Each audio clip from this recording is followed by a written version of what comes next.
భగవంతుడి బిడ్డలు బిచ్చమెత్తకూడదు.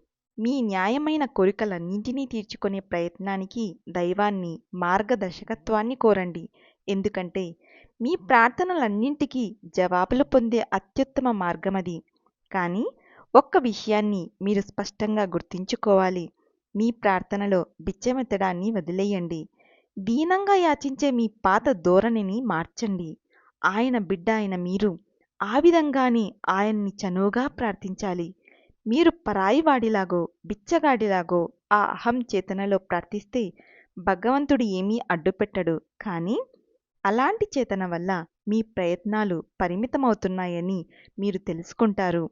ఆయన బిడ్డగా మీరు పొంది ఉన్న మీ దివ్య జన్మ హక్కైన మీ స్వీయ సంకల్ప శక్తిని మీరు వదిలేయాలని దేవుడు కోరడు.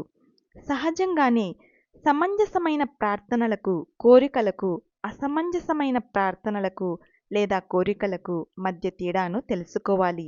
ఒకసారి మీరు ఈ వివేచన చేసిన తరువాత మీరు కోరుకుంటున్న మంచి కోరికలు లేదా చెడు కోరికలు తప్పకుండా నెరవేరుతాయనే విషయాన్ని మీరు మనస్సులో జ్ఞాపకం ఉంచుకోవాలి. మీరు చెడు కోరికలను అంటిపెట్టుకుంటే అవి మంజూరవుతాయి. అవి ఎంత హాని, ఎంత విచారం కలుగజేస్తాయో మీరే చూస్తారు. కాలం గడుస్తున్న కొద్దీ మీ కోరిక నెరవేరినప్పటికీ మీ హృదయం ఇంకా తృప్తి చెందలేదని మీరు గ్రహిస్తారు. మీలో ఏదో ఒక విధమైన తిరుగుబాటు జరుగుతున్నట్లు మీకు అనిపిస్తుంది. ఉదాహరణకు మీకు అరుగుదల తక్కువ, కానీ మీరు వేపుడు పదార్థాలు తినాలని కోరతారు. మీరు వాటిని తిన్నప్పుడల్లా బాధపడటంలో ఆశ్చర్యం లేదు.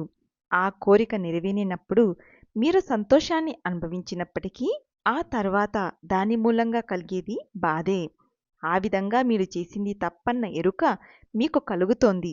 విచక్షణను ఉపయోగించి మీ చెడు కోరికలను మంచి వాటి నుంచి విడదీయడం, ఆ విధంగా చేసిన తర్వాత తప్పుడు కోరికలను తీర్చుకోవడం మానడం తెలివైన పని. మీలో ఉన్న దివ్య విచక్షణాశక్తి అయిన మీ అంతఃకరణ చేత మార్గదర్శనం పొందడం నేర్చుకోండి. Thank you.